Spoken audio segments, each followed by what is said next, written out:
Of course, to make macaroni and cheese, you need elbows. So I got the Stop and Shop brand. You can use whatever brand you want. Put it in some boiling water, add a little oil, and of course a little salt to season. Don't overcook your noodles, by the way. Now we're going to put some heavy cream in the pan. I used to make this in the pot, but now I do it in the pan. It's less mess, but you need all of that heavy cream to make it creamy and good, okay? Now I'm going to put 2 eggs, crack them, and bam, put them in the pot. I'm going to add some salt because we need some flavor and some pepper just for a little kick, okay?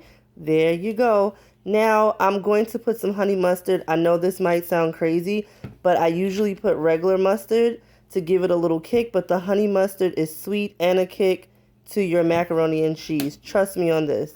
Now you're just going to mix the eggs with the milk, the mustard, the salt, and the pepper. You could use a fork if you want to, but who wants to wash all those dishes?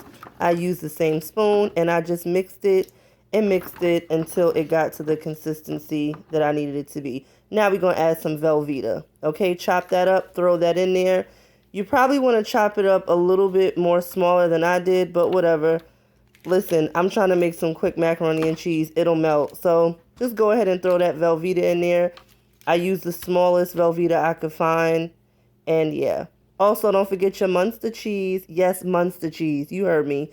I put 5 slices. There is the 5th slice right there. And now I am covering my Munster cheese with the milk so that way I can begin to melt the cheese before I even add the noodles. Okay, the noodles are still boiling, by the way.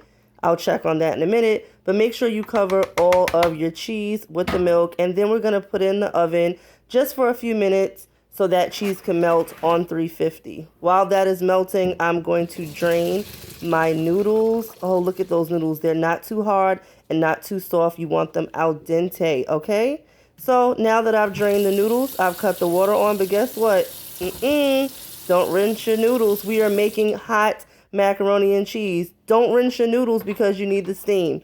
So I've taken that mixture of milk and cheese back out of the oven, and now I'm going to add some butter. I know this looks crazy right now, but trust me, just wait till the end of the video. You'll see what mama's working with. Okay, so just blend that all in, and then you're going to add those hot noodles. Now the cheese isn't completely melted, but the hot noodles is going to help your cheese melt.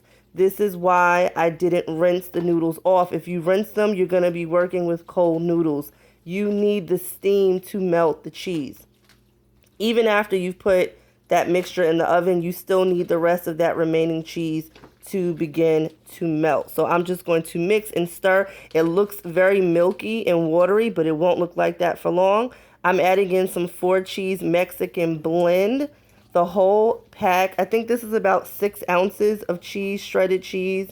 I'll put more details in the description of exactly the measurements I'm using, but we're going to use that whole bag of shredded cheese. Okay, I put about half in already. I mixed it, and now I put the remaining cheese. Mix that in, and you're going to put that in the oven. We're still not done. You're taking 3 trips to the oven to get this macaroni and cheese perfect. Okay, so it's back out of the oven. Do you see this?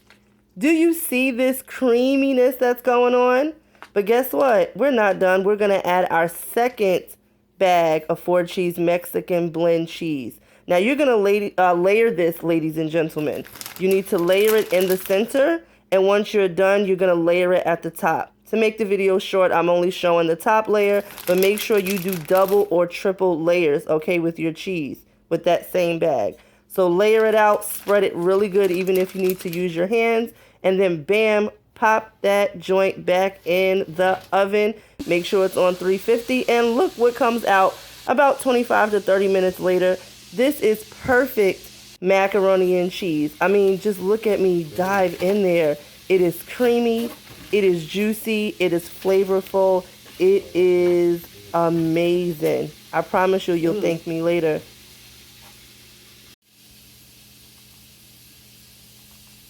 You want more?